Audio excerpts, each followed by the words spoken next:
నమస్కారం. ఏడియో న్యూస్కి స్వాగతం. నెల్లూరు జిల్లా వెంకటగిరిలో స్థానిక ఎమ్మెల్యే కురుగుండ్ల రామకృష్ణ విలేకరుల సమావేశం నిర్వహించారు.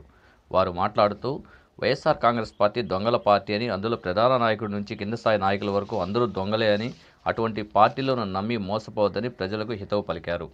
రాబోయే ఎన్నికల్లో కేసీఆర్తో చేతులు కలిపి ఆంధ్ర రాష్ట్రంలో ప్రజలకు మభ్యపెట్టే కార్యక్రమాలకు శ్రీకారం చుడుతున్నారని తెలిపారు. కావున ప్రజలు అప్రమత్తంగా ఉండాలని సూచించారు.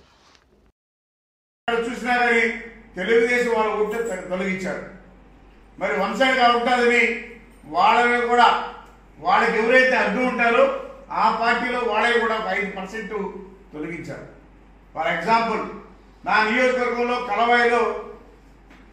కలవాయి మండలం హెడ్ క్వార్టర్లో మరి అనిల్ గ్రూపు, మేకపాటి గ్రూపు 2 గ్రూపులు ఉన్నాయి. మరి అనిల్ గ్రూపు మనిషి మేకపాటి వాళ్ళనే తొలగించాడు. రేపు పంచాయతీకి అడ్డం లేకుండా వాళ్ళు తీసేశారు. అవి కూడా వాట్సాప్లో పెట్టారు. అలాంటి వాళ్ళి ఒక 5%. వారంతా కూడా తెలుగుదేశం పార్టీ వాళ్ళని తొలగించి మరి వాళ్ళు మెజార్టీ తెచ్చుకోవాలా, గెలవాలనే కాన్సెప్ట్తో ఎన్ని దొంగదారులు ఉన్నాయో అన్నీ కూడా ఎత్తికి వాళ్ళు ప్రజల దగ్గర ఓటేసుకొని గెలవాలని లేదు. ఏ విధంగా దొంగతనం చేయాలి అంటే దొంగ పిల్లకాయలకి దొంగ ఆలోచనలు దొంగగా ఉంటాయి.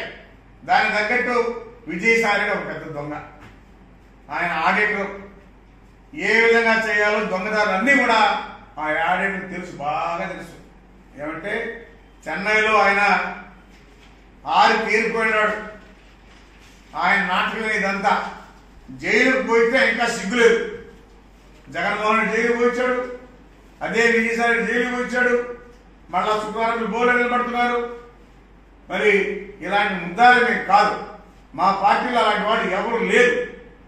ఆ విధంగా ప్రవర్తించేవాడు కానీ, దౌర్జన్యాలు చేసేది కానీ, తర్వాత ఈ అకౌంట్ అంతా కూడా మానిటరింగ్ చేసి ఈ బినామీ పేర్లు పెట్టి కంపెనీలు క్రియేట్ చేసి చేయాల్సిన అవసరం మాకు లేదు. ఇవన్నీ కూడా విజయసాయి రెడ్డి చేయించాడు. అందుకే జైలుకు పోయారు. ఎవరైనా కూడా ప్రజలు కూడా బాగా తెలుసు. కాబట్టి వీళ్ళు చెప్పే మాటలు ఎవరు నమ్మరు. కాబట్టి ప్రజలందరూ కూడా కలమేలుకోవాలని చెప్పి కూడా తెలియజేస్తా ఉన్నాం.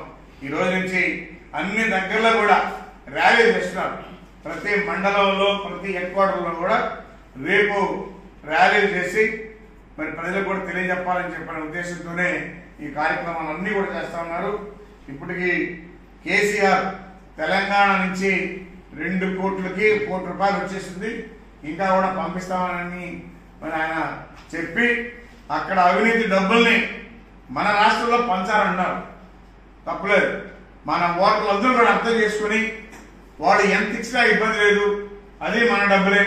ఎందుకంటే హైదరాబాద్లో మనం కూడా భాగస్వాములు. మనం 60 సంవత్సరాలు హైదరాబాద్లో ఉన్నాం. మన పరిశ్రమలు ఉన్నాయి, మన సీమాంధ్రులు ఉన్నారు, మనం ట్యాక్స్ కట్టాం.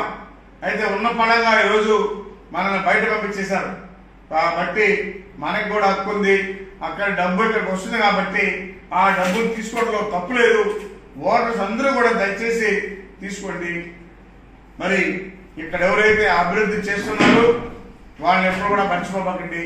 మన డబ్బు మనకి ఇస్తున్నారు, ఆ డబ్బులందరూ కూడా తీసుకోవాలని చెప్పి కూడా మేము మనం చేస్తున్నాం. ఎక్కడా కూడా రూపాయి కూడా వదిలిపెట్టబడలేదు.